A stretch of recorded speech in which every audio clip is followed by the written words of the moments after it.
Salut à tous, c'est Exotic World. J'espère que vous allez bien. Moi, ça va super. Donc aujourd'hui, je vais vous faire une petite vidéo sur le maintien des têtards de Dendrobat leucomela. Donc comment je fais pour les élever et tout ça.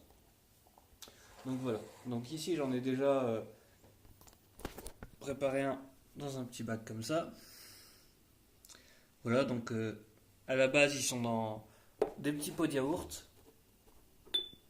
comme ceci. Là, vous pouvez en voir un.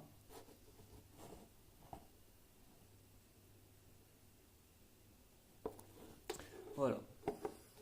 Donc ici, ce que je vais faire, c'est que je vais récupérer mon tétard avec une petite cuillère.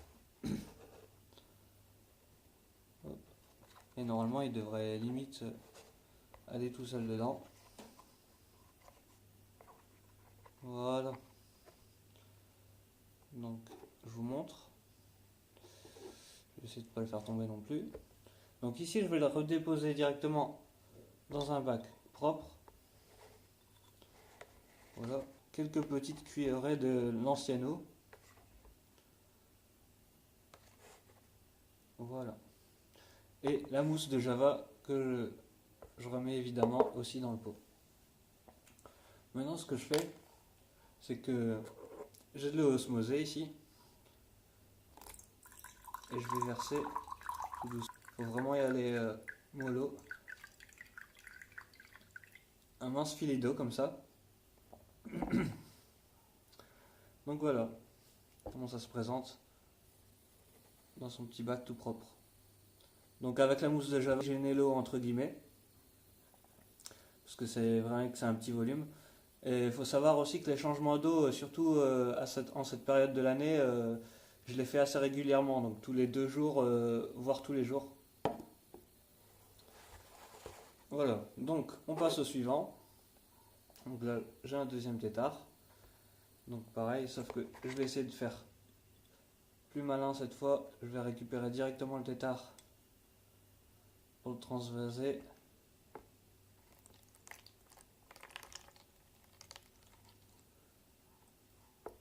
Ah, bah il est tombé dans l'eau. Alors ce que je fais, c'est que je le récupère. Voilà, je le mets dans un bac propre. Toujours avec la mousse de Java. Je vais essayer de vous mettre ça plus près. Donc là, j'ai mon petit tétard. Je vais pas le laisser non plus sans eau trop longtemps. Donc là, je rajoute vraiment mon eau au fur et à mesure. J'essaie de... Voilà, pour arriver environ aux deux tiers de la hauteur d'eau. Un petit peu plus. Voilà. Après, je termine avec les deux autres têtards et après, je vais vous montrer aussi le nourrissage. Voilà. Donc là, on arrive vraiment sur des gros têtards hein, quand même. Ils ont un peu plus d'1 mois. Voilà. Donc là, je leur mets avec un peu de son ancienne eau.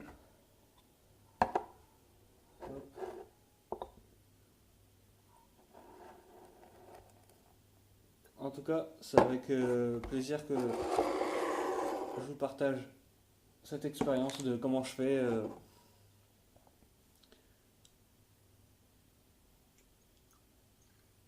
pour le maintien et l'élevage des petits têtards comme ça de Dendrobat. Donc voilà, donc là on est au troisième, donc il en reste.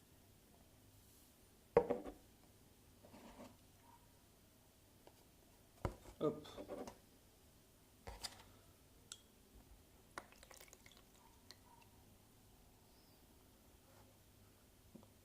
Hop.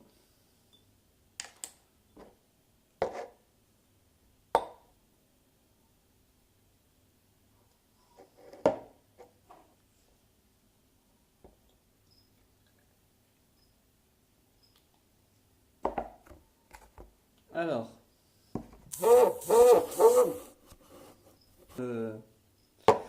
la vidéo. Donc ici j'ai mes 4 têtards.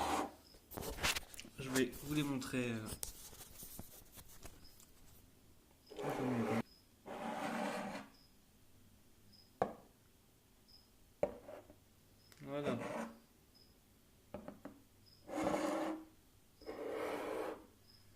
Donc les têtards comme ça, je les nourris avec de la nourriture toute simple que je trouve chez Nandroward. Donc c'est une nourriture qui est vraiment enrichie. C'est un peu la même composition finalement qu'on trouve dans les nourritures pour poissons exotiques, notamment les poissons de fond. Donc c'est des aliments enrichis en algues de type spiruline notamment. Voilà. Donc ce que je fais, comme là ils ont bien donné une pastille, donc ça se présente sous des granulés comme ça. Donc, et là je vais leur en donner un par tétard. À la base, je me dis que leur appétit doit aussi.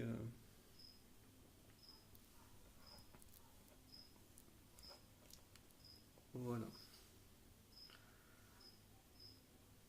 Donc là, il y en a encore pour environ 2 mois d'élevage, comme ça, sous forme de tétard. Et puis ils se développeront par la suite. Là, ils grandissent déjà bien et ils ont déjà pris pas mal.